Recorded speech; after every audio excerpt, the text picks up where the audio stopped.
So let's start. Aussizz Group has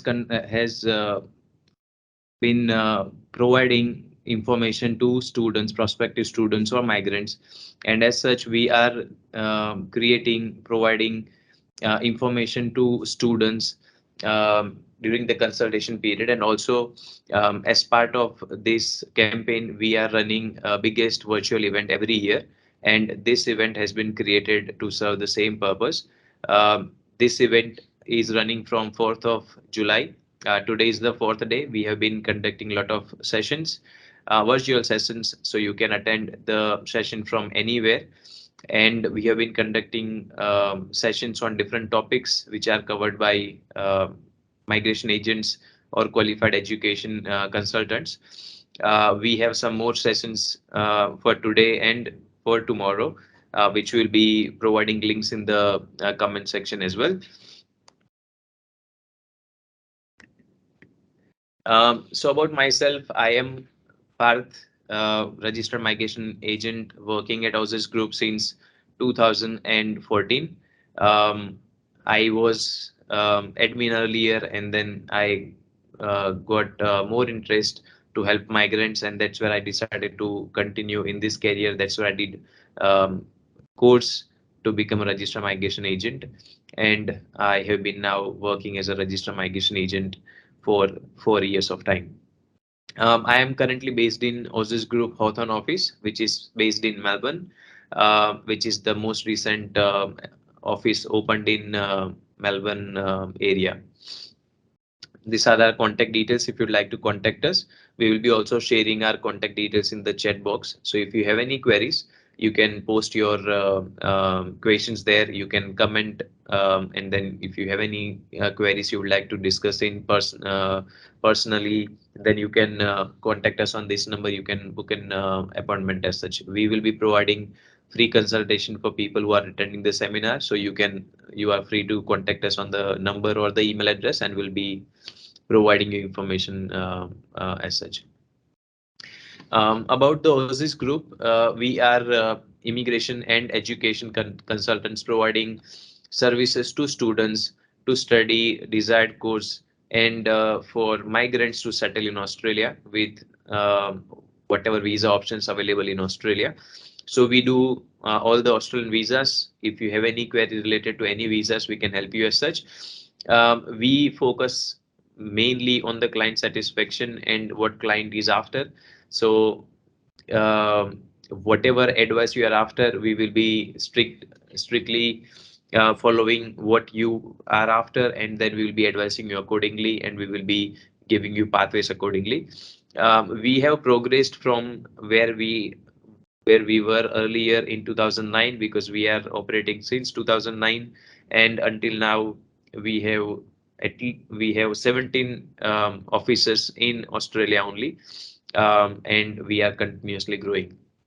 We have team of qualified education consultants and migration agents who have contributed to the journey. We are fully aware of necessity of the clients, and that's where we were saying we are client centric. We provide best and most suitable advice to the clients depending on their personal situation. We help you to probably to reduce any visa risk to settle in Australia. As we just discussed, we have 17 offices in Australia, including 2 more offices which we are opening soon, probably in weeks of time. And we are covering most of the Australian states, that is Victoria, New South Wales, Queensland, Western Australia, South Australia, Canberra, and we have also offices based in UAE, India, and New Zealand. We guarantee to provide best Australian immigration solutions. Our priority always belongs to the customer, as we just stated in the previous slides. About this event, it is one of its kind of virtual event. We have been doing it for last few years. Also because of COVID, we made it totally virtual so that people who are not able to attend face-to-face events as such, it will be given access to all that clients or to the prospective migrants, where we provide insights about the particular career options, the study options, or migration options in Australia, in whatever the demanded occupations in Australia. So, as per what demand Australia has, accordingly, we advise you better to go for this career, also depending on your interest, and then we can help you with pathways to permanent residency. We have more than 35 migration agents, and more than 50 education consultants who are qualified education consultants providing information advice during these sessions. We also provide PT, ALS, CCL coaching virtually, so you can attend it from anywhere you'd like. We also provide professional year program admissions. So if you have any queries as such, you are free to contact us. Um, Before we move to our topic, I would like to share that we have some um, giveaway giveaways as part of the event. So we will be the person who share about this event on social media pages. We will be selecting the three students as such who will be sharing their feedbacks about the session, and to them we'll be providing free 2 months of PT online coaching, CCL coaching. We provide CCL coaching for Hindi, Punjabi, and Tamil. Free 485 visa consultation, free one permanent residency visa consultation, and up to 50% of scholarship, depending on the institutes where you would like to take admission and you are considering you are qualified to get the admission in that institute. So we request you to share your feedback at the end of the session, and you will be given some giveaways as such. Okay, apart from that, okay, about the giveaways, in the chat box, we have provided links how to do it and some information regarding that. Also, we will be sharing some links in the chat box, which provides information on PT, ALS, CCL coaching, professional year program, the other services we are offering. So if you have any query, you can go to that links where you will get some more information. Okay, about today's topic, we have I'm going to cover Tasmanian state nomination requirements, the latest changes, and how you can possibly get state nomination from Tasmania. So, if you have any questions, post it in the comment section, comment it there, and at the end of the session, we will be covering all that questions. I'll try to answer each of the queries you have, so you can tune to the session until the end to get your queries. Okay. Generally speaking, when we look at the Tasmanian state nomination program, before that, Tasmanian state government can sponsor people under some particular visa category, and that's what we would like to discuss first. So, general skilled migration is the category through which state government can sponsor people under 190 or 491 category.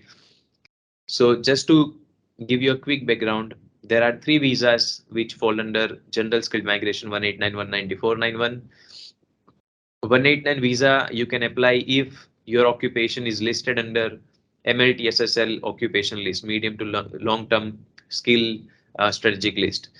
So these occupations are occupations which are in high demand in Australia. So every year, every new financial year, department see which occupations are in high demand, and accordingly they will be adding that occupations into that occupation list. So 189 or 491 family sponsored visa, if you'd like to apply, your occupation must be on the first occupation list, which is MLTSSL. If you'd like to apply for 190 state nominated state sponsored visa, then it's a compulsory state nominated state sponsored visa. That means you have to get a sponsorship from the state government. Your occupation can be on department's MLTSSL or short term skilled occupation list. So that occupation list we are talking about now are the occupation list from Department of Home Affairs side.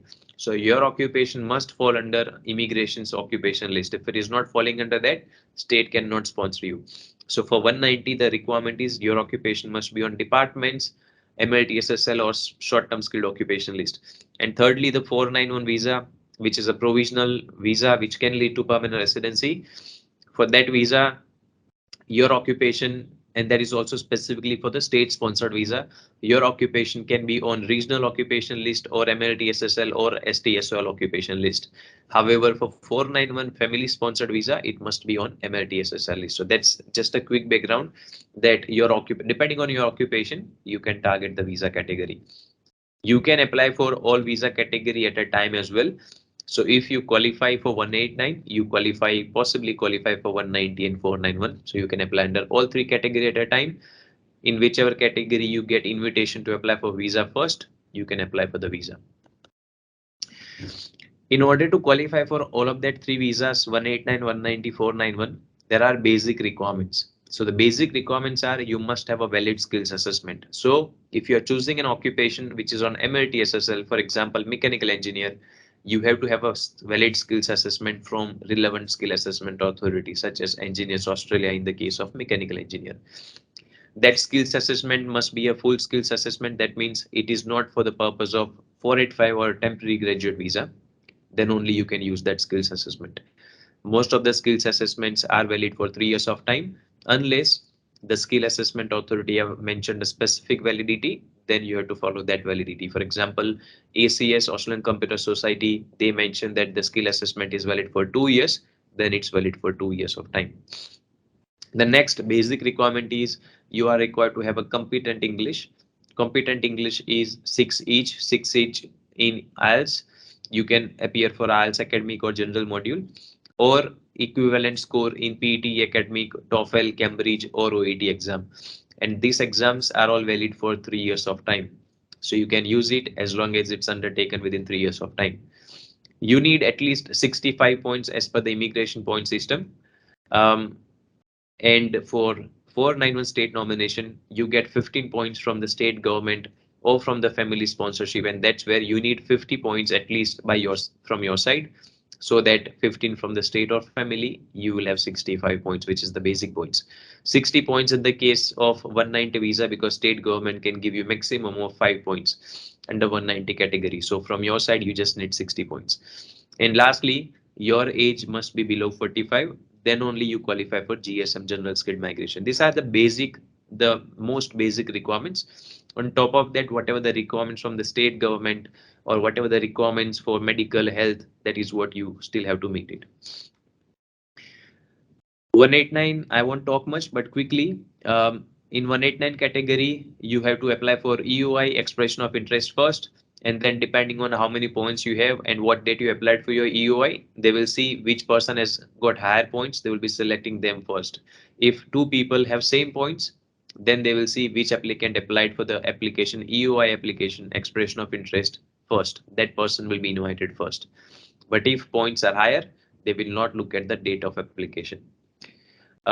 Secondly, your occupation must be on MLTSSL, as we discussed. Occupations are categorized under pro rata and non-pro rata occupation. Now, pro rata occupations are occupations such as most of the accounting occupations, IT, and most of the engineering occupation, like some of the engineering occupations. Now, these occupations department have found out that a lot of people are applying for PR under, and that's where they would like to restrict number of people who can get invited under this program, so that other people also get a chance to get invited under 189, and that's where they have marked these occupations specifically as a pro rata. That means they will select limited number of people, specific amount of people under 189 category. Other quota will be given to non-pro rata. So generally speaking, 60% of quota of total of quota 189 is provided under. 60% of quota is generally given to pro rata occupation, and the other 40% quota is generally given to non-pro rata. However, this year department may make changes that we'll only get to know when they start inviting people. They haven't started inviting people yet, but government is saying that they will be giving more invites for 189 category this year. So hope for the best. There is no visa condition for 189 being permanent resident, permanent visa. Location does not matter. That means you can apply for 189 from wherever you like to. You can be in Australia, outside of Australia, or if you are in particular state, it does not matter. Only what matters is your points and then the date of application. Based on that only the people will be selected, and then you can apply for the visa. The quota allocated for the current financial year is 16,652 applicants. That many people immigration can grant 189 visa. So this number is not for the number of invitations.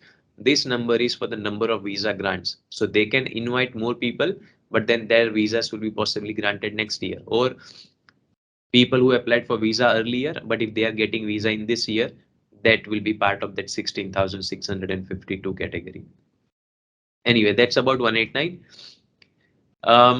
Now main topic about the state nomination. So just to give you a background, what is state nomination? So state sponsorship is the program where state government is using this program to attract skilled people in their state. So the other visa program, whatever department have, number of people what state want in their state, they are not able to get that many people, and that's where state government says that to fill our critical skill shortage in our state, we would like to sponsor some people so that they can settle in our state, and then we can continue our growth, or we can fill our critical skill shortage in our state. So that's why this program is made. It's mandatory that state government has to nominate you, they have to sponsor you, then only you can apply for 190 or 491 visa. So 190 and 491 are part of the state sponsorship program. Um, Other than that, state government also sponsor people under business visa category, investor visa category. So even for that visa category, they have to compulsory get a sponsorship from the state government. So if a person would like to invest or they would like to do business in particular state, they have to talk to that state. If that state says, yes, it's beneficial for us if you do business or investment in our state, so then if they nominate them, then they can apply for even a business visa. So we are not going to talk much about that business visas, but just an example. Um, each state and territory has their own criteria to qualify for the nomination program. So the basic requirements we were talking on the previous page, that basic requirements every applicant has to meet. But on top of that, particular state might have additional requirements, so you have to meet that. Then only the state government can sponsor you. Otherwise, they cannot sponsor you. Some state governments, they have their own occupation list, so you have to make sure that your occupation is also on their occupation list. Otherwise, you cannot qualify. So some state government have occupations as such, so you'll have to refer to that state government's occupation list, see whether you are qualified under that occupation or not.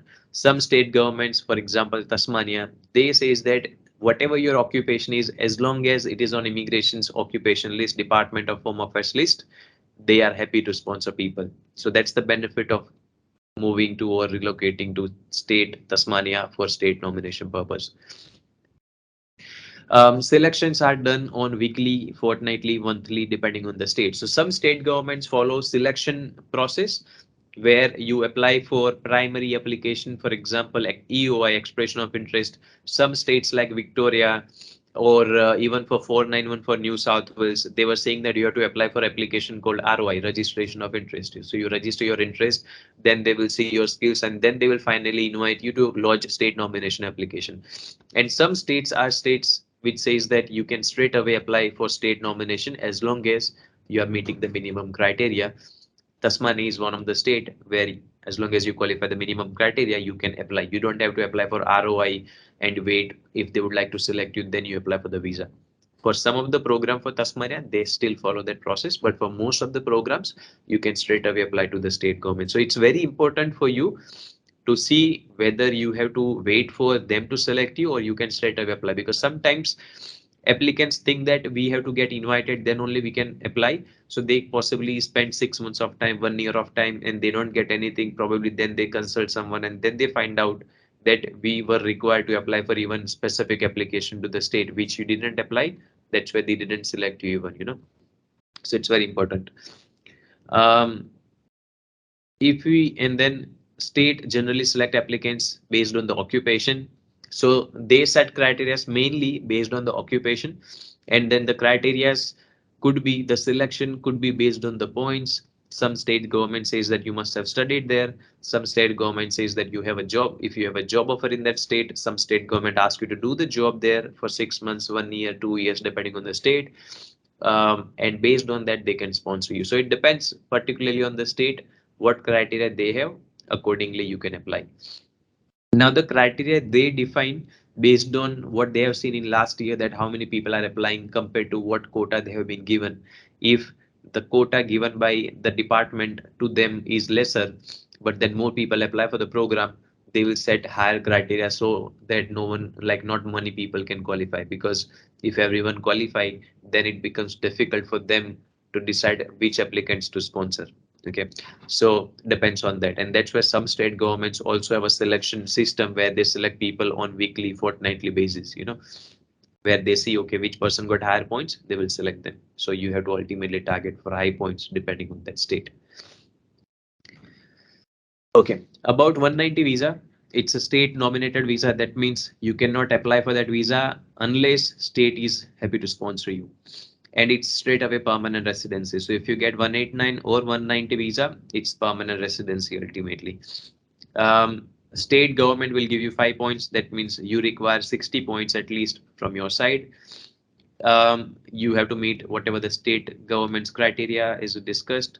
Also, the state government generally they says that we expect that you stay in our state for 2 years of time, because they have a shortage in their state and that's where they are sponsoring you. So ultimately they have a need of you. That's where they are sponsoring you. Ultimately, they are giving you the visa. So it's benefit of them, because if you stay there, their skill shortage would be fulfilled that way, and ultimately it's benefit for you as well, because you are ultimately getting the visa to stay in Australia permanently.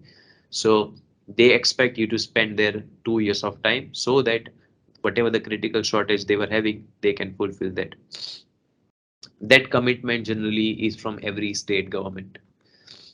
About 491 visa, the 491 is a provisional visa. That means it's a conditional visa, you can say, where once you get this visa, you meet some extra conditions and then you can apply for permanent visa. So the permanent visa from 491 is 191. So 189, 190, and then 191. For 491 visa, there are two options, two streams, either a state's nominated visa category or the family sponsored category. If you look at the state nomination category, you have to get a sponsorship from the state government. If you're looking at a relative sponsorship, you have to get a sponsorship from a relative who is in Australia, living in regional Australia. So there are some requirements, which is that your relative must be your brother, sister, your parent, your grandparents, your uncle, aunt, first cousin, or niece, nephew can sponsor you, considering they are Australian permanent resident or citizen, or they are eligible New Zealand citizen. They must be living in regional Australia. Regional Australia for now is anywhere apart from Melbourne, Sydney, and Brisbane. Some suburbs, some outer suburbs in these three cities may also be part of regional area. If they are living in that area, they can still sponsor you. So the requirement is from the sponsor side, not from your side. So you can be living outside of Australia, or you can be living in Melbourne, for example, but your relative, as long as they are living in regional, they can sponsor you. Also, you can get sponsorship, one sponsorship at a time. You cannot say, okay, I have a relative, so they will give me 15. State is also happy to sponsor me, so I will get 30 points. So I just need 35 points from my side. It's not possible. You can go for any one sponsorship at a time. Okay, so minimum requirements you have to score is 50, and then you can look at 491. If you have 60 minimum, you can look at 190 and 491 both.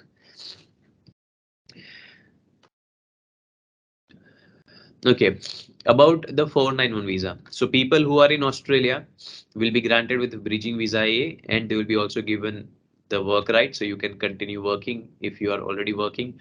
If you came on a visitor visa and then apply for 491, still you get full-time work rights after your bridging visa comes in effect.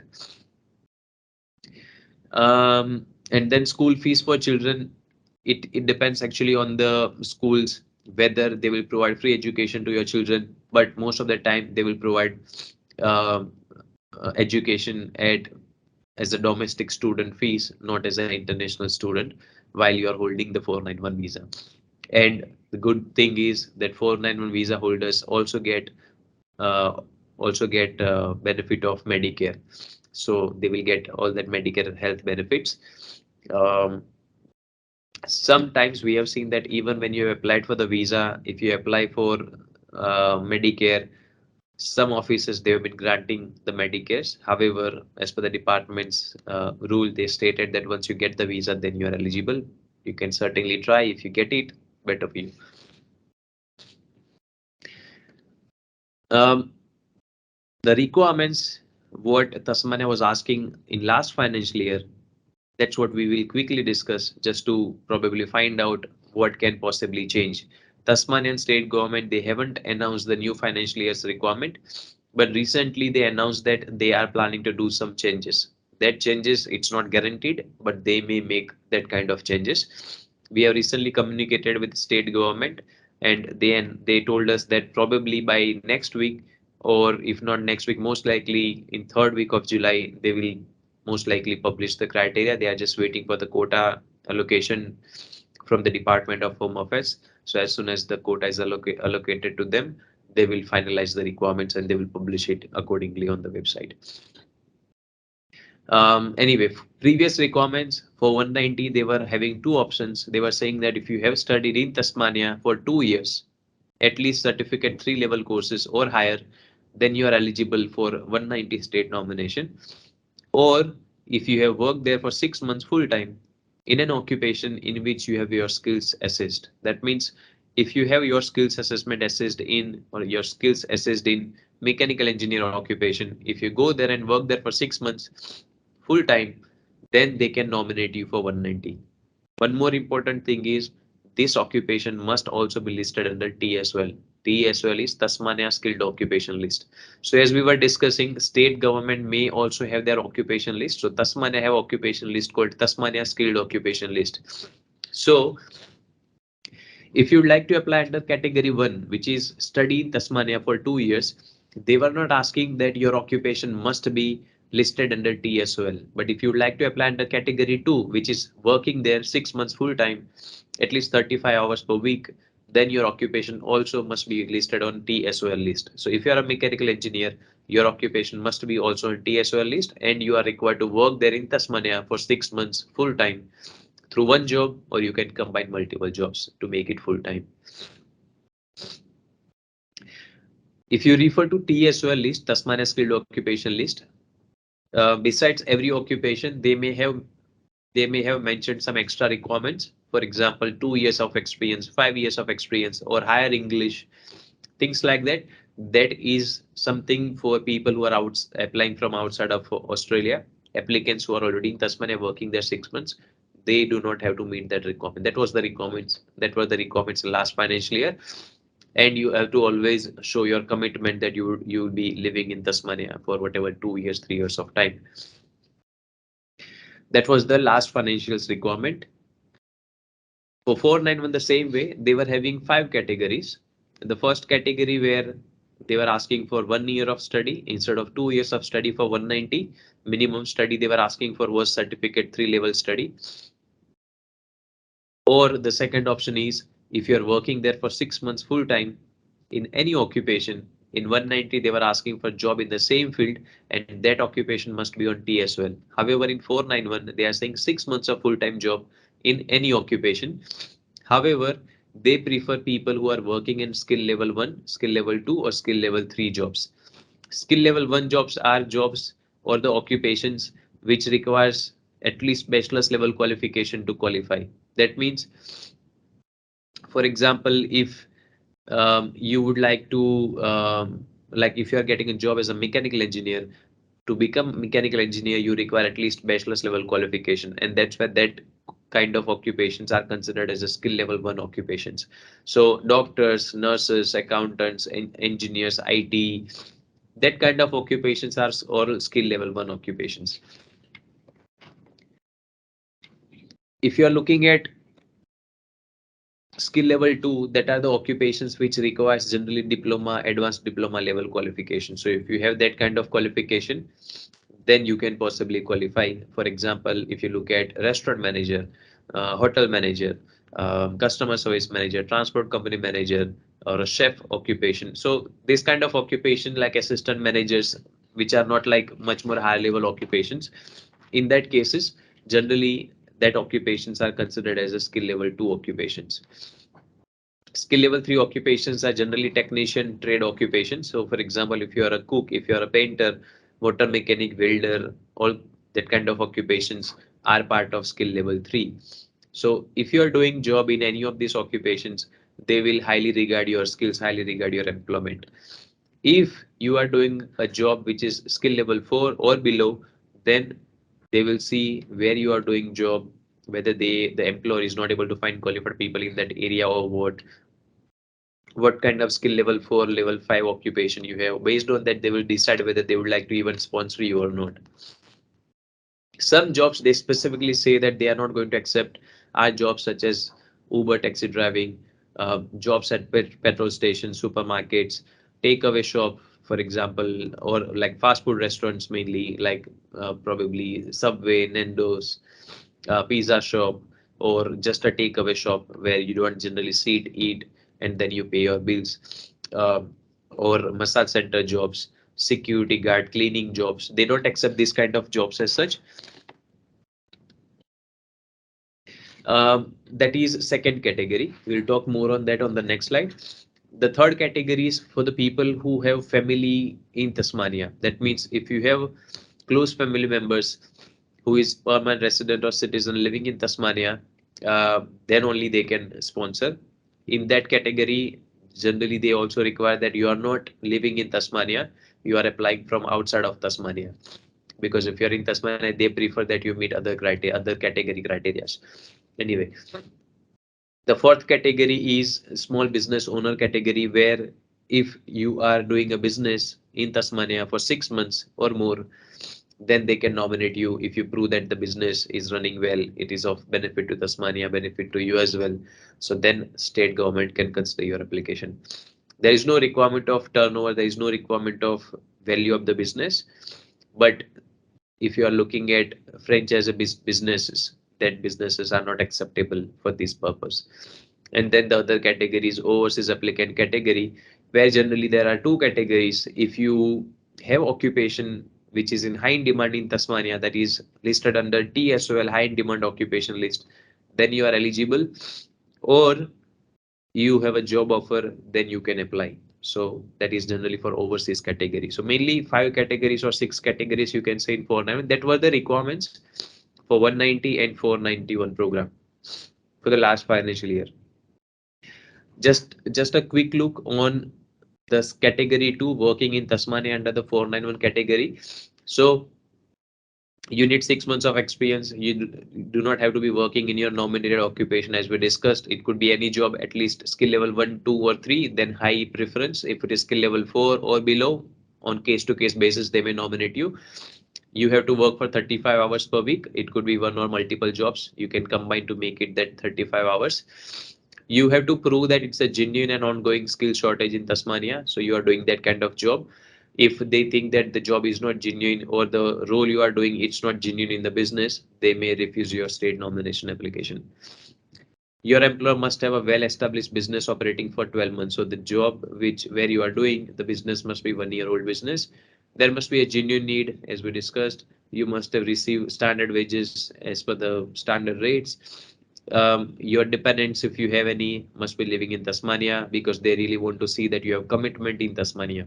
If they see that, sometimes I have seen that they says I got some clients who says that, what if I only go in Tasmania, meet the requirements of 6 months of working there or studying there, can I qualify if my partner stay here because she has a good job, things like that. Then Tasmania, ultimately they think that you don't have good commitment, better commitment in Tasmania, but you may have commitment in other state. That's why you don't want to come here. You are saying my partner have a good job. There's a possibility, good possibility actually, that they will refuse the state nomination application, because they think you are not ultimately going to that state. So they can refuse the application. So highly recommended. It's not highly recommended actually. That's the requirement, that all of the applicants must be living in that state. If you are doing job, that 6 months of job must be paid job. If you are doing internship, stipends, scholarship kind of jobs, or volunteer positions, are not eligible for this nomination criteria purpose. As we discussed, some jobs they don't consider, so that's fine. Now about the skill level 4 jobs we were talking about, some jobs like mainly in the community service, health related, aged care related jobs, if you do, they still consider that even though that is skill level 4 occupations. But if it is any other skill level 4 or level 5 occupations, then they highly scrutinize that application. That then after depends on where that job is. They really want to see whether the employer is not able to find qualified people even in that skill level 4 or 5 occupations, then they are hiring you, then Tasmanian state government may consider that. So they want to see evidence that your employer tried looking for qualified people in that skill level 4 or 5 occupations. So they have done LMT, which is called labor market testing. So they advertised position on some websites, seek whatever the website, and they tried looking for qualified people, but they are not getting qualified people, and that's where finally they are selecting this guy. If they can prove that kind of things, if they can prove that the company is based far away in regional and not many people would like to come and work there, something like that, then they may look at the application. So Tasmanian state government, they also say that if you're doing a job in far away in regional where there is no town having 5,000 population, if you are living 50 kilometers away from that kind of towns, that kind of job may be suitably considered. It's not guaranteed though. Once you apply, then they will do assessment. Based on that, they will decide whether they would like to consider you for the nomination or not.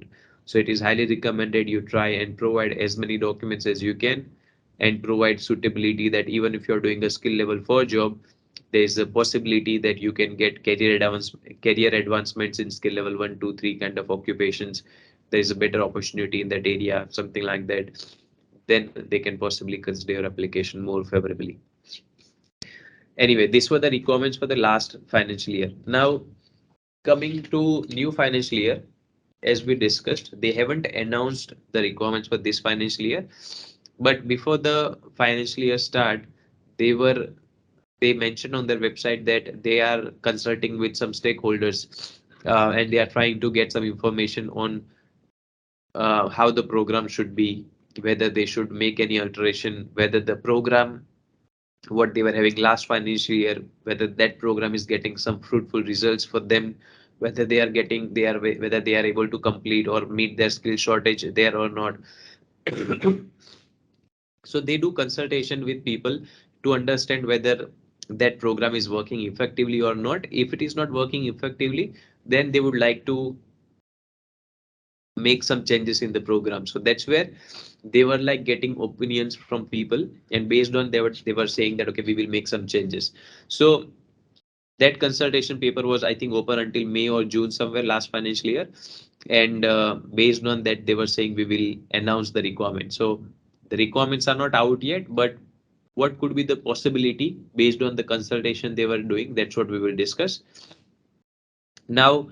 In the consultation, they were saying that they will provide state nomination program under following categories, which is skilled employment. If you're doing job in a proper skilled occupations, then they can consider your application.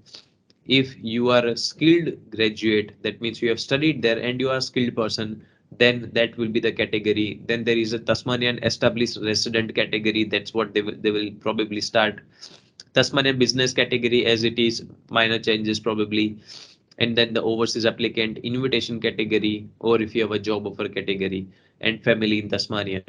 Family in Tasmania, they are saying that they will possibly close that program, but we'll just discuss more in the next slides. Now, if we refer to the first category, which is Tasmanian skilled employment category. Now, in the skilled category, um, they are saying that possibly, which is very similar. They are saying that they will look at the occupations which is skill level 1 to 3. So if you are doing job in skill level 1 to 3 occupations, then they will consider. If it is skill level 4 in aged, disabled carers or nursing support or personal care workers and special care workers that are skill level 4 occupations, they will still most likely consider them. If it is any other occupation, most likely they will not consider. That's what they are saying. Let's see once they announce the requirement. So that's a skilled employment category. Apart from that, they are saying that generally earlier the requirement, as we discussed, was full-time employment. So they are saying that people who have been working even part-time may qualify for the program. For the people generally who have recently completed study or training in that occupation, they may still consider that. Um, and 190 program will still be open to people who are working in the same occupations. The benefit will be they are saying that possibly good chances that they will add more occupations into Tasmania skilled occupation list, because as we discussed on 190 visa category, the requirements for working in Tasmania, the requirement was that you have to work there for 6 months full time in an occupation which is listed on T as well. So if your occupation is not on T as well, even if you're working in the same field, you cannot qualify for 190. That was the previous financial year's requirement. But they are saying that they will expand the occupation list. So more occupations, more people will possibly qualify for 190 state nomination criteria. The other category is the skilled graduate established resident category. So the government, they are saying that they are proposing that now onwards, because earlier they were saying that even certificate 3 or higher level of study if you have done for 1 year you qualify for 491. However, they are now saying that they will make it like you have to have at least diploma level qualification or higher, then they may look at your application. Or if you are doing certificate 3 or 4 level qualification, they may consider it if there is a strong employment outcomes. That possibly mean that if you are doing certificate 3 4 but you are working in the similar fields or at least doing part-time job, something like that, then they may consider it. Otherwise, just based on the study, minimum requirement will be diploma level qualifications.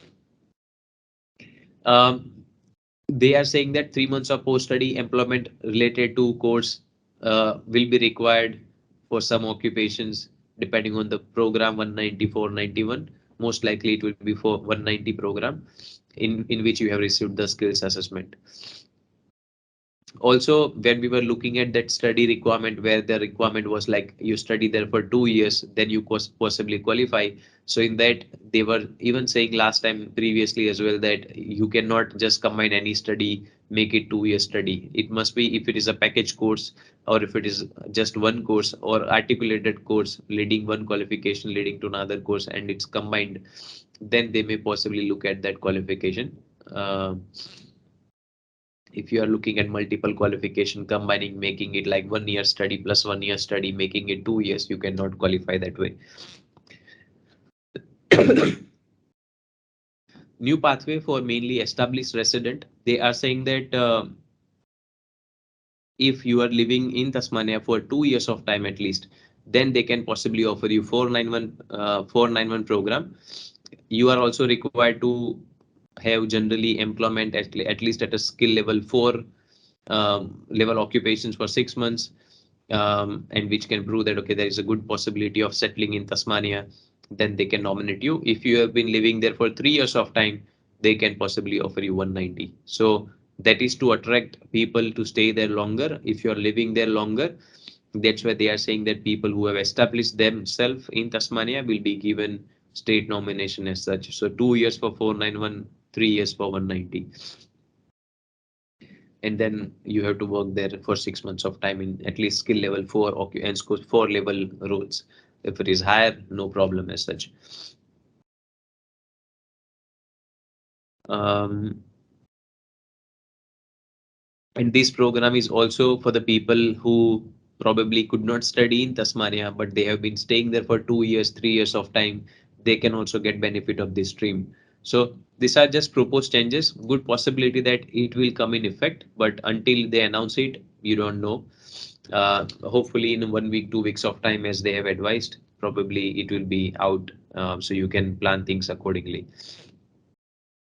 About Tasmanian business owner category, last time the requirement was doing the business for 6 months of time. However, now they are saying that the requirement will be um, 12 months of time to explain, to demonstrate ongoing or genuine business and successful business. So earlier the requirement was just 6 months that you have to run and then you can apply. Now they are saying 12 months. So that's the thing. Also, last time also they were saying that you have to prove that through that business you can earn $54,000 income to qualify for permanent residency, because 491 visa is a temporary visa, which is a provisional visa though. So 3 years you have to stay in regional, you have to work in regional, you can work in any occupation, and you have to earn taxable income of 53,900 for 3 years of time. Every year you have to earn that. through any kind of job. You can do one job, two jobs, five jobs. You can do your own business, whatever it is. But taxable income for 3 years must be 53,900 every year. Then you can qualify for PR.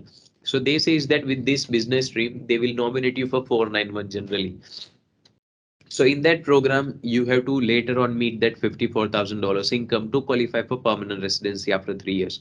So if you are saying that your business is not doing good and if they cannot give you that much of income, then they think that you may still close your business or you may not give that much of attention to your business. So that's where they are saying that they will at least expect that you are earning at least 80, you are able to get fetch personal income of 85% of TSMIT. TSMIT is temporary skilled migration income threshold, which is 53,900.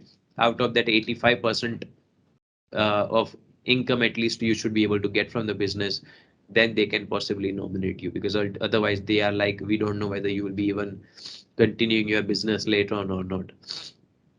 And lastly, the family category, as we were saying, they are saying that they are not receiving many applications from that category, and that's where they will remove that category.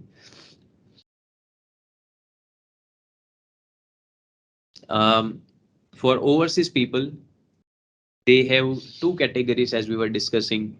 The invitation only category, where you have to first apply for EOI, expression of interest, and based on the demand they have, and also depending on how much what skills you have, what you have mentioned in your EOI, your qualification, your employment.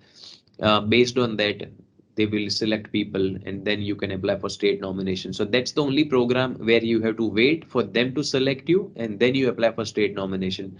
For all other categories, you can apply straight away for the state nomination to them. Um, and then the last category is for overseas people who are having a job offer based in Tasmania, that people can still qualify for the category. So no changes in that category they are expecting, because generally speaking, very rarely, very few people are able to get job in the relevant field in Tasmania while they are outside of Australia. So they don't want to make changes as such. And generally speaking, they have seen that people who are outside of Tasmania would will be more inclined towards moving to that state compared to possibly students or migrants who have migrated from some other state. They may think of going back to that previous state where they came from, where they came. So generally for offshore category, they don't have much concerns. Mainly they would like to make changes in onshore category. Anyway, um, so the occupation list we were talking about, TSOL, Tasmania Skilled Occupation List, they identify the skills which are in demand in Tasmania and accordingly they update their occupation list. They are saying that they will add some more occupations onto the list, so which will be published probably anytime soon, next week hopefully. Generally, this occupation list, people who have to refer to is category 2 applicants applying under 190 category who has to work in the same field. Generally they have to meet that criteria, or the people who are applying from overseas, they have to meet that criteria. The difference is, for people who are in Tasmania, they don't have to meet additional requirements of English or working for like of experience of 3-5 years, whatever they're asking for as per the TSO list. However, in category 3A, 3B, they are required to meet the minimum English, yeah, experience registration requirement as such, otherwise they cannot qualify. So the extra requirements mentioned on T as well only applies to overseas applicants. Now, occupations which are in high demand in Tasmania. So the occupations they have mentioned as part of TSOL are mainly the occupations which are in demand in Tasmania, but they have mentioned some occupations which are more in demand in Tasmania.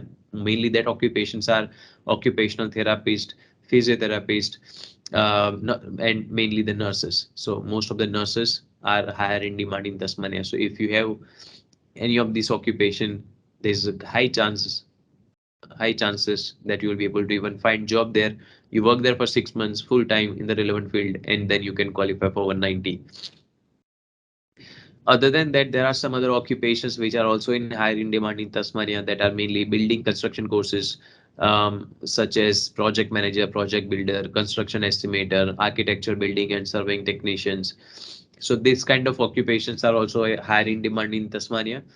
Other occupations are trade occupation. Most of the trade occupations on the department's list are in demand in Tasmania. So if you have occupation as such, high chances that you will get state nomination there. If you are working in the same field, much more better chances. If you are not working in the same field, then they would like to see whether you will be able to even find will be able to find even job in that field, or if you are progressing your career. Suppose you are working in the restaurant there in Tasmania, but you are doing some lower level job like as a helper to a chef, and there's a good possibility that you will be able to get a job as a cook or chef. They can still consider your job as such for 491 category.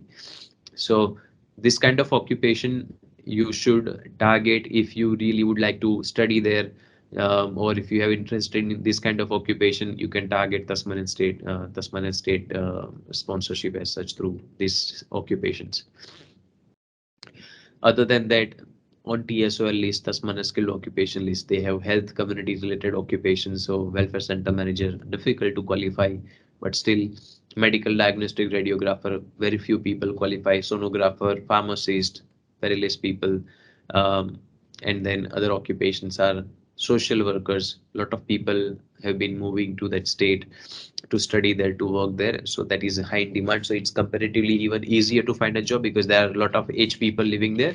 That's why there is a good possibility that you will be able to find job in community service or aged care, things like that.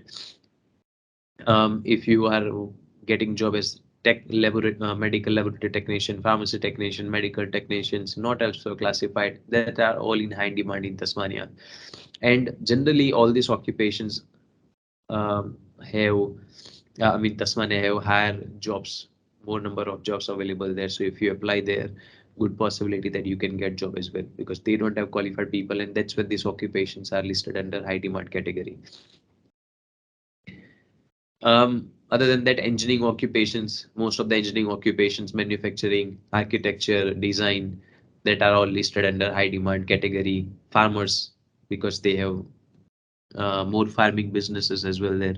So good possibility if you look at any farming related occupation, which could be agricultural scientist, consultant, any of these occupations, high chances that they will nominate you.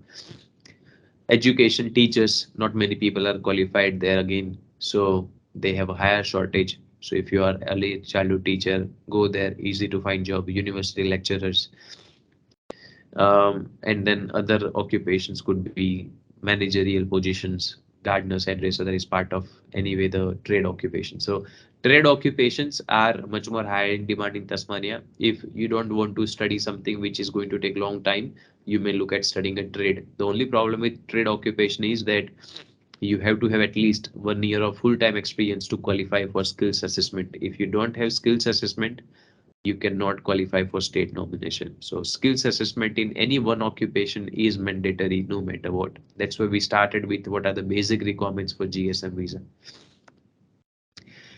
Now, when you are looking at the chances of state nomination, a lot of people apply for state nomination because they qualify the basic requirements of probably studying there 1 year or just working there 6 months full time, things like that.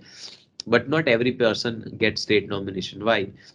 Because generally speaking, what happens, they have a limited quota. If they receive more applications, they cannot nominate everyone. So they will then see which applicant has got higher skills. They will select them first. They will see which applicant has a higher potential of finding a job if they don't have a job now, or they see that this person have higher commitment chances that they will stay there only. That kind of people they will prefer. So when it comes to selecting people, we have seen that they have been giving negative outcome to a lot of people, saying we cannot see that your career plan is straightforward, or we don't see that you have a good career plan that you will stay in Tasmania, for example. So in career plan, they really want you to explain that how you can settle, how you will settle in Tasmania, what kind of employment opportunities you have, how you can improve your skills in Tasmania to get into that employment, things like that. So you have to explain clearly in your career plan how you can do that. If they can see a clear pathway, then good possibility that they will nominate you for the program. So Generally speaking, they have provided a template for career plan where they ask you some questions. For example, what skilled career do you want to pursue in Tasmania? So, for example, if you have studied accounting and you move to Tasmania, you are doing accounting job easy. If you are doing something relevant to accounting, such as bookkeeper, um, accounts clerk, accounts officer, finance, anything relevant to that, good possibility that they will nominate you if you work there for 6 months, for example. But you have to explain in your career plan that I am currently doing this, or I am, for example, not working now in accounting, but then I am doing this kind of certifications. I am doing some CPA exam. I am attending some online classes. I am learning Zero. I am taking classes from particular institutes which can train me on how to become, like how to gain that skills to become qualified in that occupation, something like that. Then they will see that yes, there is a good possibility that you will be able to find that employment. So you have to explain them that which career plan, which career you would like to select, because sometimes it also happens that you select multiple careers and that's where they are like you don't even know that which career you would like to target, you know. Ultimately, side by side, if you are doing some alternative options, that's fine, but then you have to focus more on what you really would like to do. So explain more about what career you would like to go in future and how you can settle yourself in Tasmania in that particular career. What job do you plan to be doing in next 3 years of time? So they really want to see that, for example, if you are not doing something now, but then if you can show them a path that I'm doing this now, next year I'll be doing this, and then I will qualify in this occupation, for example. So they really want to, as I said, that you have to prove that at least it must be satisfactory. It seems to them that okay, yes, you have a clear path. They can consider that. So if you are not qualified for something now, but if you are qualifying in future, 1 year, 2 years, 3 years after, they can still consider that if there is a clear career progression. What other career options or employment roles are available that would use your strengths? So that is, they are saying that if you are not qualified in one career, do you have any other alternative options? If you have, if you're saying that I have studied accounting, but then I have, and that is in some other state, for example, but in Tasmania, I have studied some trade occupation like carpentry. So you are saying that I'm looking for employment opportunity in accounting, but for that time being, I'm still qualified in this carpentry occupation, for example. So that's where I will be able to find job in carpentry, which anyway feel critical skill shortage in Tasmania, so they can still consider your application. It's not necessarily that it's only the occupations which are in high demand in Tasmania, but any other occupations also, or any short courses you are doing to qualify for the main career option, or side by side, for example, you are accountant, but you are also looking at some finance roles. So you are working for broking company, you are working, doing some certificate for in financial broking, something like that, then they may still consider that. So you are saying that other skills I have which can still help me in my first or achieving my first career. They can still look at your application that way. So better you explain, better it seems to them that you have a clear path. They can give you higher priority in terms of selecting your application for state nomination. Do you want to become an expert in your field of study, or would you like to apply for your skills more broadly in range of possible occupations? So that's where it's like you have multiple study, then you have to tell them I would like to expand my career in this thing, but then I have also these options which I can take along, which can help me in, which can possibly help me after 2 3 years into my main career, something like that. So you have to explain that which field you would like to become expert in, or which career you would like to take it for long term, and these are the short career goals you have which can help you to achieve that goals. So that way if you explain, they can still consider that. What are your current skills, what are your strengths, how do these align with your objectives? So that's, it's about explaining them that I have this kind of certifications, I have this kind of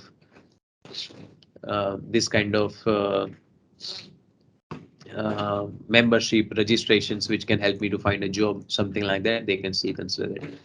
Employability analysis. So then you explain them that okay, I have this kind of study, I have this kind of I have this kind of experience. I have this kind of certifications, previous qualifications, or previous employments, which is not needed to be in the same field but other field. And through that, you are saying that I can find employment opportunities in Tasmania, if not through this career, through this career. So explain them whatever possible options you have, but I really recommend you to focus more on the long term career. So focus more on that, and then explain how your short goals can help you to achieve your long term goal. So again, on top of that, if you are like would like to increase your chances of getting the positive outcome, then you have to explain them. One thing is about the career plan. Secondly, you have to prove how you can establish yourself in Tasmania. How is your commitment in Tasmania?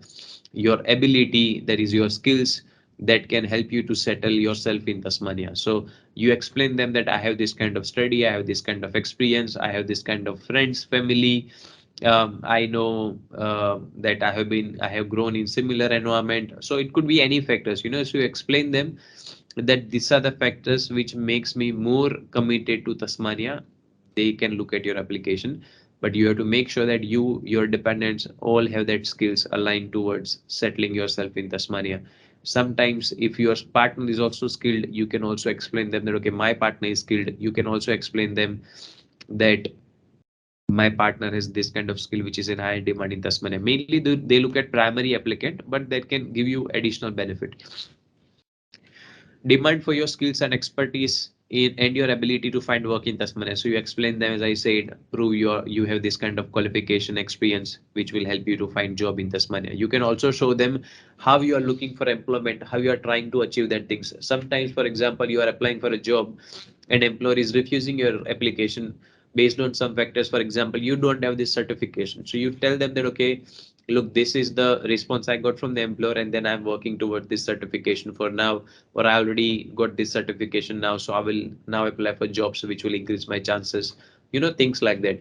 Or for example, employer is saying that you need some experience in the similar field, so you are saying that I am trying to get some volunteer experience. After that, there will be good possibility that I will be able to find job.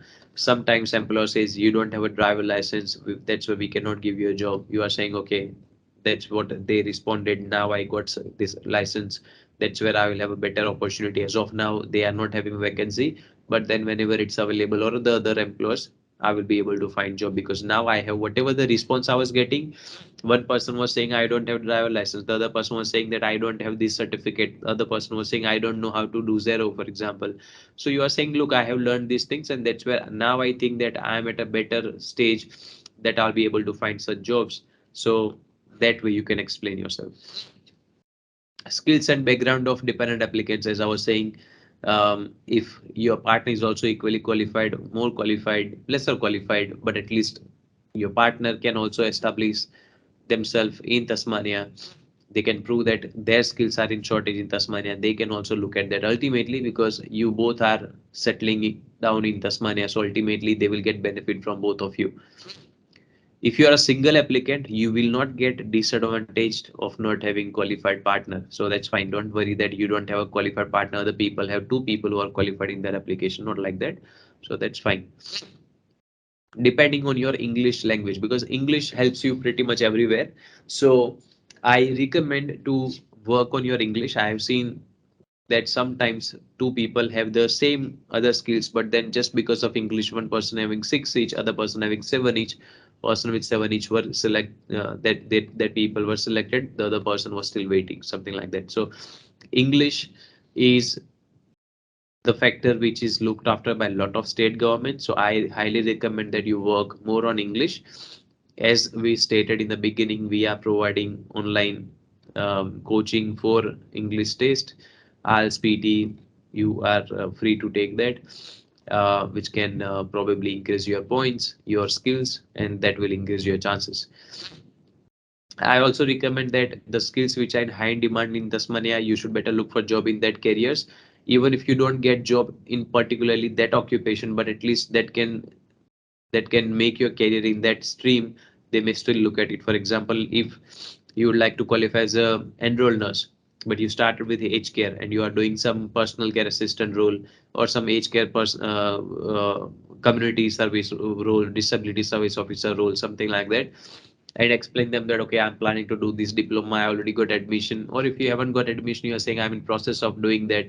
So you are showing them that okay, I have this care in my mind, that's what I'm trying to achieve, so they can still look at your application, which increases your chances.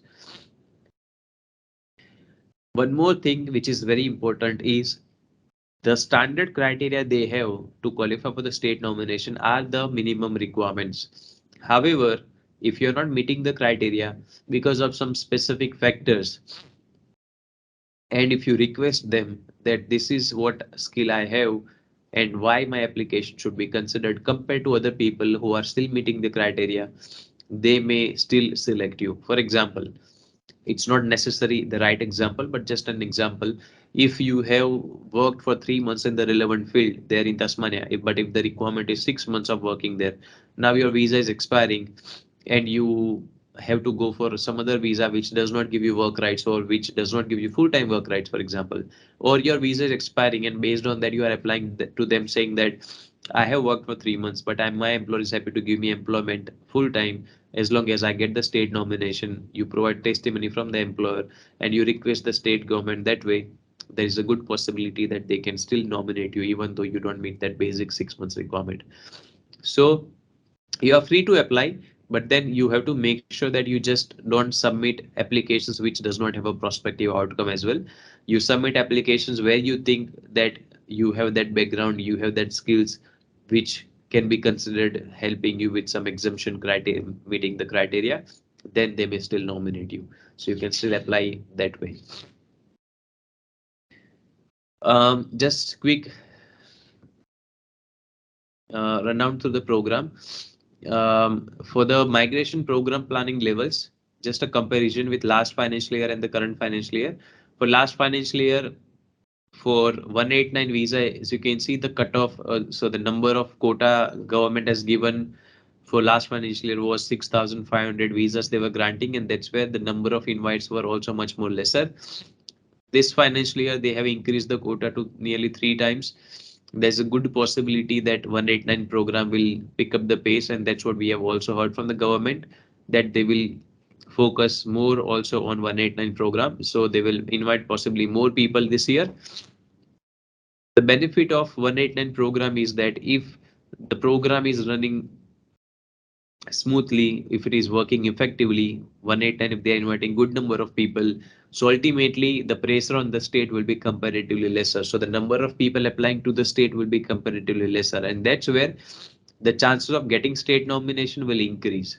Okay, that is again considering number of people applying for state nomination, number of people applying for 189, number of people getting selected for that particular categories based on that. So it may take some time for you to see the effect, but ultimately that will happen. Because if you just probably try to remember 2 years back, 3 years back, when 189 program was working very effectively, where they were giving invitations to a lot of people, you are not more focusing on state nomination program because people were getting selected under 189, so cutoff was comparatively lesser. That's why people were trying for just higher points. They were not moving from one state to the other state, getting 189 invite.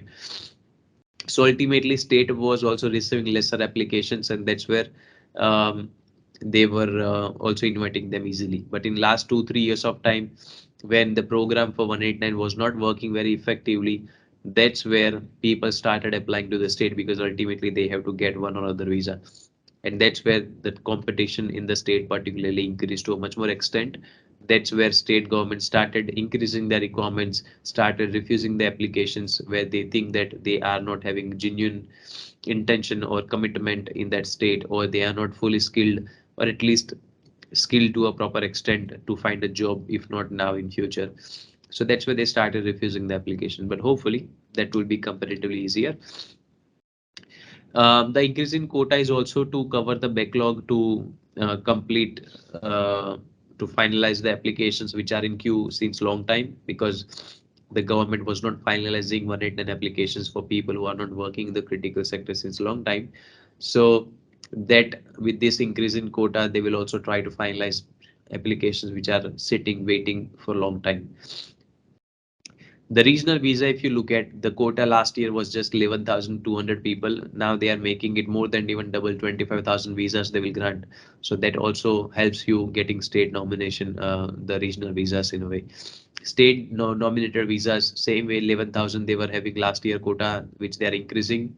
So good possibility that the criteria for Tasmanian state nomination or any other state nomination will work effectively for you, because the people will be diverted from one visa to another visa. Some people will go for 189, some people will be diverted to 190 and then 491. So competition will be comparatively lesser than what we were having in recent last 2 years of time. So that way it's comparatively better. Again, if you look at the quota allocated to the state government, so the previous quota we were looking at, that quota is for the number of visa grants, not the number of invitations. If you look at the quota allocated to the state government, this is the quota of number of people they invite, number of people primary applicant they sponsor. So which is much more better than this, because if you look at the quota for 189 or whatever the state sponsored visa, 20,000, suppose if you look at for state sponsored visa, if person has dependent and two children, they are actually using 4 visa grant seats out of that 20,000. So that way the actual number of invites will be comparatively much more lesser, even probably around 40-50% of the total quota, around you can say 10,000 or 8,000 invites they might be giving, somewhere like that. But this number of invites will be the accurate invites. That means if they have even dependents that are that are not considered in this quota. So last financial year, if you look at this financial year's quota is not out yet, but last financial year's quota, if you look at Tasmania, they were having 1,100 seats for 190 category and 2,200 seats for 491 category. So total of 3,300 seats were given to Tasmania, which is still a very good number when you look at Western Australia, for example, having more population, having much more area as such, having 3,300, approximately 3,300 quota they have been given. Northern Territory, if you compare to just 1,200 quota, Queensland, Brisbane, Gold Coast, big cities are there. Still, you can see around 2,000 quota. So that way, comparatively, Tasman has very good amount of quota. And they are mainly focusing more on 491, so 2,200 quota as such. Also, we checked from the state government, Tasmanian state government, and they advised us that the quota allocated to them, they have used all of the quota. That means they have used 3,300 invites for the last financial year. So they haven't left out of any quota. Sometimes some state governments, when they don't get enough time to process the applications, or sometimes when you apply for sometimes when you apply for the state nomination application, it's not guaranteed that you get outcome. But initially they think that the number of invites they are giving will be like everyone will be pretty much getting the invite in a way, but not everyone get it. So that's where the total seats they have may not be used. But for Tasmania, because there were a lot of people who were applying and waiting for Tasmanian state nomination, that's where they approved whatever applications they can.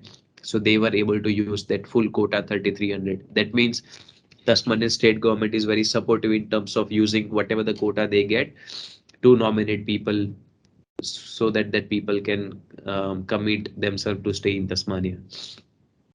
So that's pretty much it for the Tasmania state nomination program. The new updates, whenever it's available, we'll be posting on our Facebook page, Aussizz group, or we have a Aussizz group Hawthorn. I have a page, Parth at Aussizz Hawthorn. So you can probably like that page, follow that page. You will get all the up-to-date information. So we'll publish it on our page, and we will also share some detailed educational video like this, which explain the requirements. So you can make your mind accordingly that whether you will qualify, whether you should target the state, what you should do, how to qualify for the state nomination, how to increase your chances. So that's pretty much it. For the session, I will just quickly go through the comments in the section to see. Okay, so I have a question from Gaurav Singhal asking how do we get work visa sponsorship, job interview calls, how your group helps in this area. Now, look, generally speaking, we don't help in finding employer who would like to sponsor you, but sometimes it happens that we are processing sponsorship application for that kind of businesses who would like to sponsor some other people who are working for their business, or they would like to sponsor some people who are not even working for their business, but they would like them to work for the business. So sometimes that kind of employers contact us saying that we are looking for this kind of skilled people. Could you please help us with that, if you have any qualified people as such. So then we have any clients in our mind, so then we tell them that okay, this employer is looking for it, if you'd like to look for sponsorship from them, something like that. But otherwise we don't generally help people, clients finding any employer as such who would like to help them, sponsor them, give them a job. About the work visa, you have to meet some qualification, some experience requirements. So basically, for employer sponsored visa, there are visas like 482, 186, 494. Minimum requirement for this visa 482 is 2 years of full-time experience, and for the other two visas 186 and 494 is 3 years full-time experience requirement in the occupation in which the employer would like to sponsor you. So if it is mechanical engineer, you need experience relevant to mechanical engineer.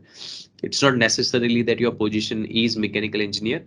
As long as your duties are relevant, your title could be anything else, that's fine. If you're looking at 407, a training visa, which requires just 1 year of experience, so that you can get that, so you can accumulate your experience, make it 2 years, then you look at 482 visa, for example.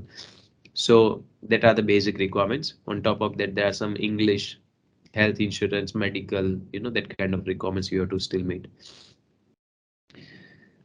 Is there any change in Tasmanian list? Okay. Tasmanian state government, they have advised that they will be adding a lot of occupations on their list. How many, we don't know, but it will be soon updated on their website, so you'll get to know. So the program for now is closed. You have to wait for the new financial year, but once they announce it, they will also update their occupation list. So based on that, you will get to know. Accordingly, you can look at the criteria.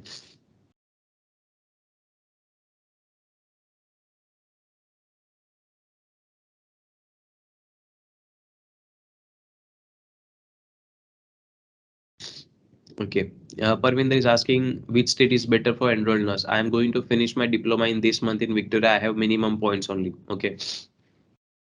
Look, generally, if you are qualifying as enrolled nurse, there are some states which sponsor enrolled nurse since long time. For example, Tasmania, if you look at South Australia, Northern Territory, these three states I have seen they have been sponsoring enrolled nurses most of the time. Even New South Wales they have been sponsoring, but then for New South Wales they ask for more points if it is 190. So if you're asking me which state is better, if you go to Tasmania, if you work there as an enrolled nurse, high chances that they will nominate you. If you don't work even as an enrolled nurse, but if you do job relevant to aged care, as we were discussing, skill level 4 jobs, disability, aged care, nursing assistant, personal care assistant, there's still a good possibility that they will nominate you for 491. But if you work in the same occupation, you may still qualify even for 190 state nomination if you have minimum of 60 points for 190. Same way, if you look at South Australia, they don't ask for much more higher points. If you go there and work there, minimum requirement starts from 3 months. If you have studied there, if you haven't studied there, they ask for around 6 months or more experience in that state. They haven't announced the requirement for the new financial year, but anytime soon they will also update it. So around 6 months, 1 year of experience they will ask, but they don't ask for higher points, so that state you can also target. Same with Northern Territory. If you stay there 1 year, work there in enrolled nursing, they can sponsor you, and higher chances, much more higher chances that they will nominate you, even though you don't have higher points. I mean, the minimum points you have to have, but you don't need much more higher points to qualify. For New South Wales, 190 requires much more higher points, so that is tricky. So I would say ignore that one. But 491 New South Wales could be a good option. New South Wales generally says that if you stay there in regional New South Wales for 3 months and work there 3 months in relevant field, there is a good possibility, high possibility actually, that they will sponsor you for 491. These are the standard requirements. If you don't do relevant job in Northern Territory or in regional New South Wales, we have seen them sponsoring people even though they are not doing job in the relevant field. South Australia, they also say that if you spend 1 year of time living and working in any field outside of Adelaide area, like in a proper regional South Australia, they can still nominate you for 491. So I recommend that you apply for job in Tasmania, South Australia, then Northern Territory, regional New South Wales. If you'd like to target Canberra is also another option, but then they have another point system requirement. If you don't score points as per the metrics, that could be tricky. If you get job in enrolled nursing and as an enrolled nurse there in Canberra, you can also target that state. So wherever you go get job in that in any of these 5 states, you can target that state accordingly. So I recommend, as of now you're in Victoria, apply for jobs in Tasmania, South Australia, Northern Territory, regional New South Wales, and Canberra. Wherever you get it, you can go there. Minimum requirement, the shortest period in which you can possibly qualify is regional New South Wales, which just asks for 3 months of experience, Canberra, which asks for just 3 months of experience. But then if there are the people having more points waiting longer than you, then you might have to wait for some time. But minimum requirement is just 3 months there. Tasmania asks for 6 months. South Australia asks anywhere between 6 months to 1 year, and Northern Territory asks for 1 year. But more the requirement, easier, higher chances that they will nominate you after 1 year. So if you go to Northern Territory, consider that if you have worked there, they will nominate you after 1 year of time. The only concern is waiting longer. That's where not many people would like to go there, but it increases your chances because the competition is much more lesser there than. Um, Vivek is asking, I have experience almost 4 years in hospitality as a chef and living in Victoria in designated regional area and working here in Victoria in designated regional area. Okay, I have done my PT skill assessment. I want to know, can I apply for 190 from Victoria for Tasmania or any other state? Please explain. Okay, so Tasmanian state government, as we have discussed, there is no pathway where you can straight away apply um, to Tasmania if you're not living in Tasmania. You can only qualify for category called family sponsorship if you are family based in Tasmania. That program also they are closing from first of, they were planning, let's see, and that's where that is also out of question. Other program where they don't ask for a job, sorry, they don't ask you to be there is a job offer category, or your occupation is in high demand category, but that is only for the overseas people. That means if you're outside of Australia, that program may work out for you, but not otherwise. That means you have to shift there, work there for some time, then you can qualify. Or you apply to Victoria for 194, 91. You can only apply one at a time as per the last financial year's requirement for Victoria. This year we don't know, they haven't announced the requirements for now, but you can apply to Victoria as well. There is a good possibility that you can get invited for 491 because 189, sorry, 190, they have comparatively higher point score. To what I remember, they were selecting people having around, I think, 80 points in last financial year. I think 75 by yourself, 5 points from the state. So if you have that many points, you can target 190 as well. If not, 491 Victoria is a good option if you are applying under probably cook or chef occupation. Kamal is asking how much money you need to invest to be a small business owner. So there is no requirement of how much you have to invest. So that's good for Tasmania particularly. For example, if you are providing a service-based, you are doing a service-based business, for example, accounting business, or even like our migration business, for example, you don't have to have a lot of investment because you just need a computer. It's mainly about the advice you give it to the people. So that kind of business might not have a lot of investment, so that's still fine. Other type of businesses where you are selling products, that's where you will need more investment because then you have to buy products, you have to get things like probably freeze machines, things like that. It will have a more investment, but there is no requirement of investment as such, so you can qualify with any investment. You just have to prove that you are doing business there for 1 year as per the new proposed changes if it comes into picture.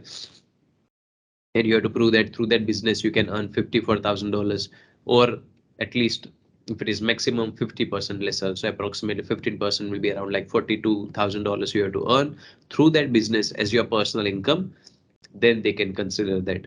So you have to show that that much of profit your business is making, then that much that can be considered as well in business. So for example, if business is making turnover of $50,000, if it is a service-based business, I only have expenses of $8,000, for example, because I just have to invest on my computer, probably a small office, which is just making it like $5,000-10,000 expenses. So I'm still able to get profit of like $42,000. I can still qualify, something like that. And that business stream is something where it's all about you explaining them that why my business is stable, how it will grow, things like that. So even if you don't meet exact requirement of 85%, they may still consider your application because they don't receive that many applications under that category. And if you're doing business for 1 year, if you are showing them good projections, good marketing strategies, proper business plan, they may still consider that. How about social workers? I'm currently based in Canberra, ACT. Okay, so social workers have much more higher chances because not many people are qualified applying for state nomination under this occupation. So I recommend you to stay in Canberra only. Just if you are not working in the same field, I recommend you to look for a job in the same field. If you're already doing job in the same field, it's just matter of waiting. As soon as your turn comes up, depending on the matrix point system, you will be selected. If you're getting a job in Tasmania, you may also look at moving to Tasmania, but I recommend better to find job in Canberra. That is a better option than Tasmania. The only concern in Canberra is that if your occupation, if it is not listed under ACT critical list, then you cannot qualify for the program unless you are sponsored by employer on 457 482 visa or you are doing a business there.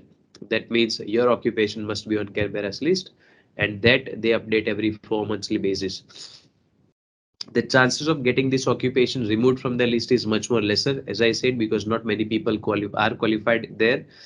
That's where I think you are fine with Canberra. So no point thinking about moving anywhere. I really recommend you to focus on relevant job if you don't have. That will increase your chances. Um, Maureen is asking, studied accounting and living in Victoria, working 3 years in disability, any chance in Tasmania?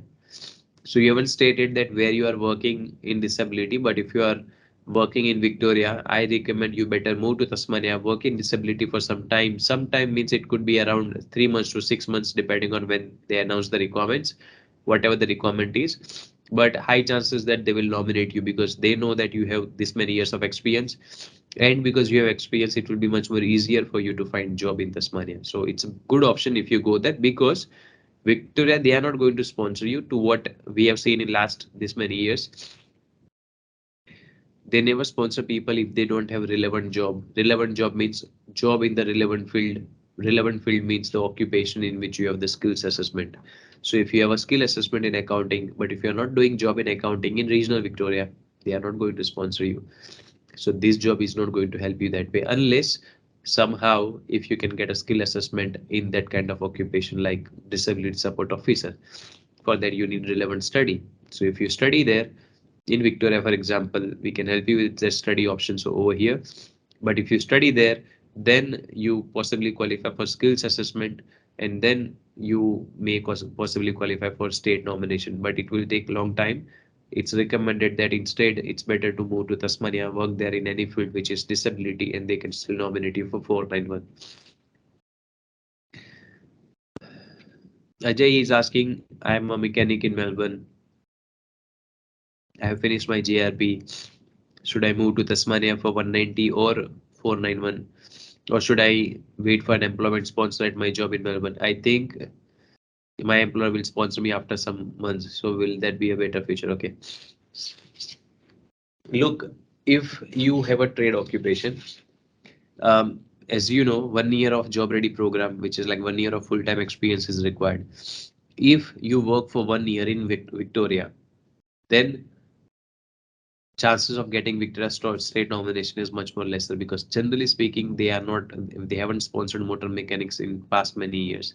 So you are targeting either 189 visa, which is scoring much more higher points, or you are targeting the employer sponsored visa. Now, employer sponsored visa, if you'd like to get PR, you have to have at least 3 years of full-time experience. Then only you can qualify for 186 visa, which is PR. So which is still going to take 3 more years of time if you haven't started your job ready program even like 1 year of experience.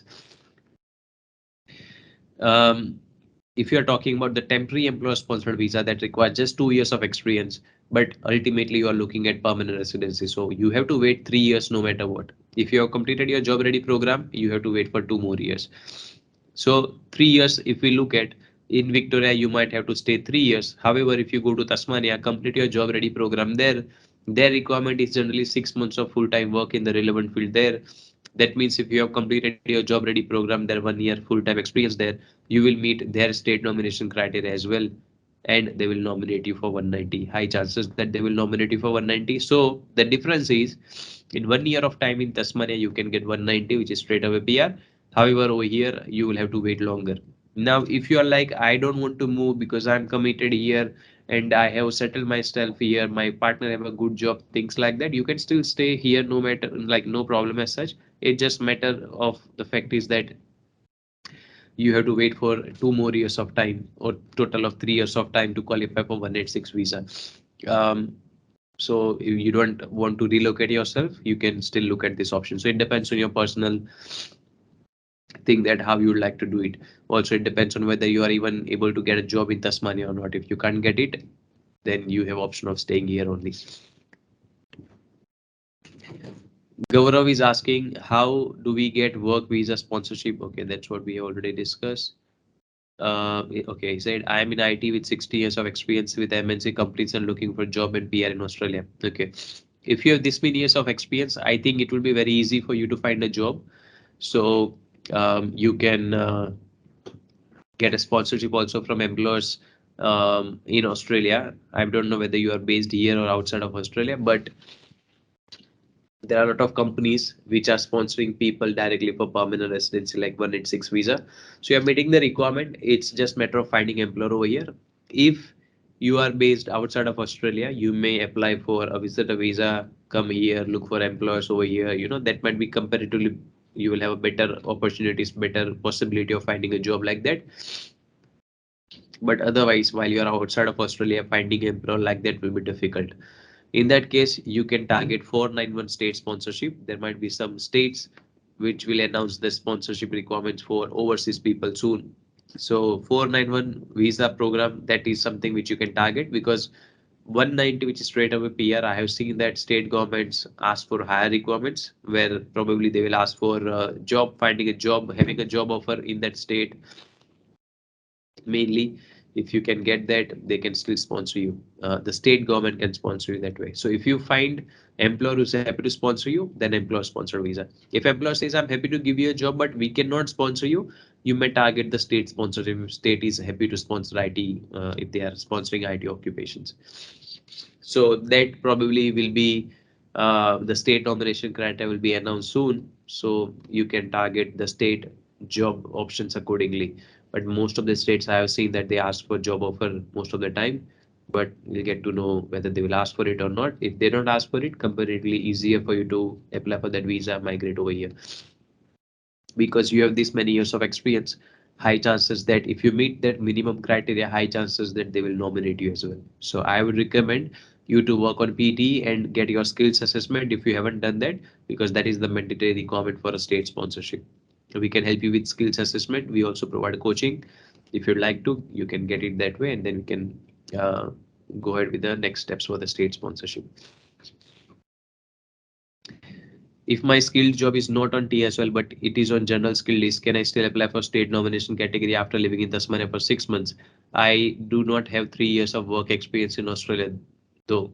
Okay, that's fine. You can apply, but you will not be able to apply for 190 category. You will have to target 491 unless they add your occupation in TSOL now. Then you can possibly qualify for 190, or now whenever they update their requirements, if they say that for 190, as long as you work in the same occupation which does not needed, like which does not require to be on TSOL list, you can still qualify for 190. But I think so. They will still keep that TSOL requirement. So if your occupation is not on TSOL, you can still qualify generally for 491, where they says any job you have, you are eligible to apply. So you will have higher chances to get state nomination for at least 491 if you go there, work there.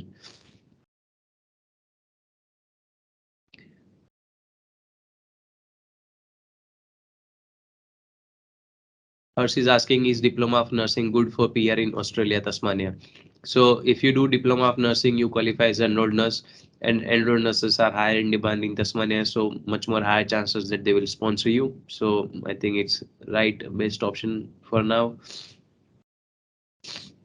Aman is asking, is 190 points based nomination after working 6 months? For Tasmania, they don't generally look at much more higher points. If you have worked there in the same occupation, we have seen that people who are having the basic points, which is 60 by yourself and 5 points from the state, they are still nominating the people. So you may not, most likely, you will not have to score higher points. However, if you are choosing a professional occupation, which is anything other than trade occupation mainly, it is recommended that you score at least 7 each. If you have that, good possibility that they will nominate you.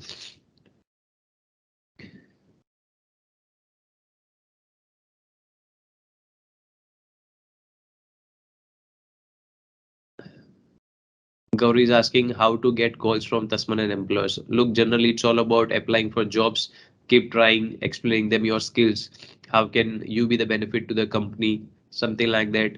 And that way you can apply. Because generally, if you are outside of Tasmania, then possibly you have to either target the jobs which are available published on normal recruitment websites, for example, Seek, Career One, whatever the websites, or you Google out saying IT companies in Tasmania, something like that, then you will get to know in probably maps or in the Google search option. So you go on that particular company's website and they may have some career options like career website where probably you will be able to apply for job directly from there, or you might get their email address, contact them through that email saying I have these kind of skills, I'm looking for a job, applying to migrate, whatever it is, and see if they can consider. But then I would say put some extra efforts, just instead of just applying for jobs which are available online, probably apply for jobs, even probably try contacting them personally through that whatever the website contact details they have given, so that might reach to the right person.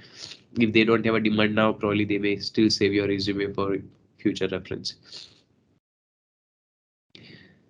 Vikram Singh is asking, does the offer letter position should exactly match nominated occupation? Offer letter position should, okay. Generally speaking, you don't have to provide offer letters, you have to provide experience letters. So once you complete your 3 months, 6 months of experience, you get a letter from them saying that you have worked there for whatever 3 months, 6 months of time, whatever, depending on the requirements. That's where you have to explain what duties you have done. Because what happens in offer letter, they may mention some duties, but once you start your employment, the duties might be not exactly same as what you have been like what they have mentioned in the offer letter. So it depends. With time, the duties also get changed. That's where the state governments or immigration, they prefer you to provide experience letter um, with a current date, for example, having the list of duties mentioned that what you have done during that employment period. It's not required that you are doing all of the duties which is as per the ENSCO, as per the Australia New Zealand standard classification of occupation. As long as you are doing core duties, it is fine. For example, if you look at the duties of a mechanical engineer, there are a lot of duties of a mechanical engineer. They might be mentioning about doing assembly, fabrication, analysis, design, things like that. Now if you are working for a big company, then a mechanical engineer, probably they might have a different section. One person might be just doing design, one person might be just doing assembly, one person might be just looking at production, so it's not necessary that you are doing all the duties, but as long as you are doing the core duty, you understand the aspects, they can still consider that. It also depends on the context of your job, where you are doing the job, type of the business, things like that. But consider that core duties, as long as you are doing, it is fine. Vitur is asking, I'm currently working as a cafe supervisor and got full-time contract in Swansea, Tasmania. Am I eligible to apply for 491? I think you have much more higher chance of getting the state nomination. You just provide them a good career plan explaining that I'm a cafe supervisor, so there's a high possibility that I'll be promoted as a manager soon. So high chances that they will nominate you because hospitality being much more higher in demand in Tasmania. So I think much more easier for you to get state nomination. Um, Desai Taufik is asking, my wife has completed MPA in Tasmania, also working as financial officer from last 6 months. Do you think we have a strong chance of getting 190?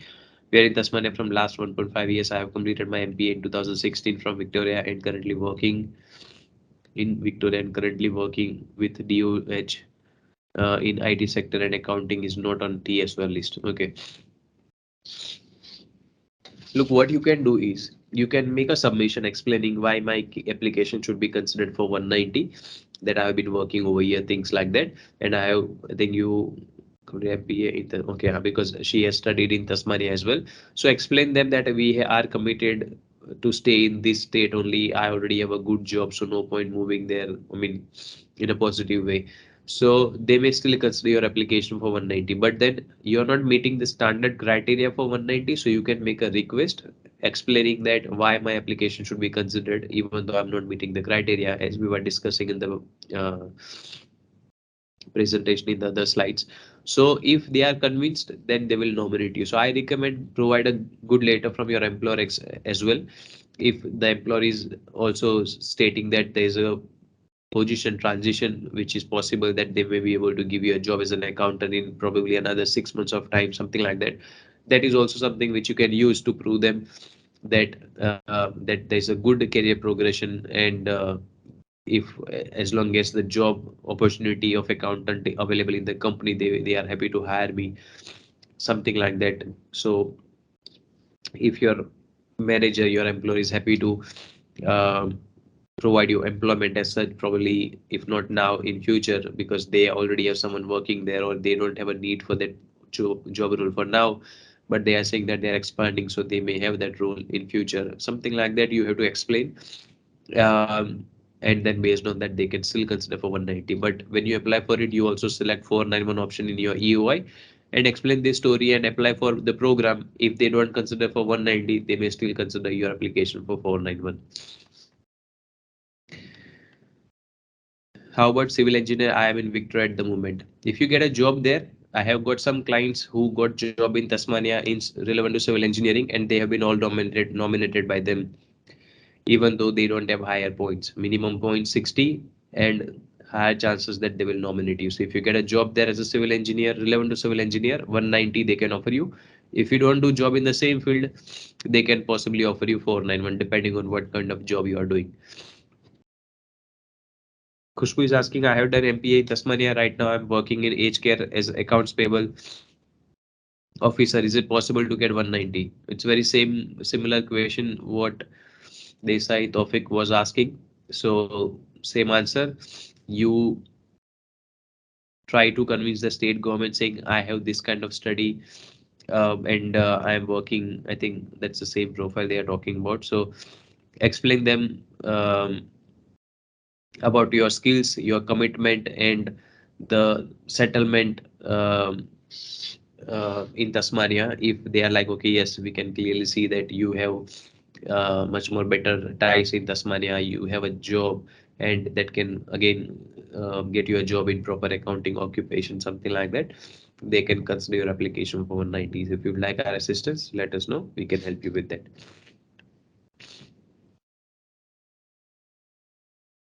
Ramesh is asking, what are the chances for nomination for offshore people? If your occupation is under Tasmania skilled occupation list, then only you are eligible. Otherwise, you are required to find a job offer based in Tasmania in the same occupation. Then only they can nominate you. If your occupation is in high demand in Tasmania, good possibility that they can nominate you. But then if you have a job offer, easy. If you don't have a job offer, then it's coming down to number of years of experience, number of points, and based on that they will select you. So then you have to apply for EUI, expression of interest. You wait for it, and then in the meantime you try for job. If you get it, fine. If not, if your turn comes up, they will select you. When will new quota release? Khushbu is asking that. Tasmanian state government, when we recently spoke with them, they said that probably next week. If not next week, then probably next to next week they are expecting from the relevant team. So I think that's pretty much end of the questions. As we discussed in the beginning, we are providing some giveaways. The details of that is already provided in the chat. We are also providing some supplementary other services, which is like PT, IELTS coaching, CCL coaching, professional year program. If you have any queries related to that, or if you would like to study, you would like to get admission, or looking for any migration services, any visa services, feel free to contact us. Our contact details are also shared in the chat section. So feel free to contact, and we'll be anyway happy to provide you a free consultation depending on your personal situation, and then we can go from there. Thank you for attending the session. We also have some upcoming sessions for today and tomorrow.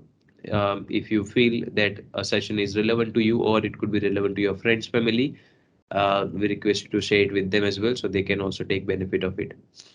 Thank you, and have a good evening.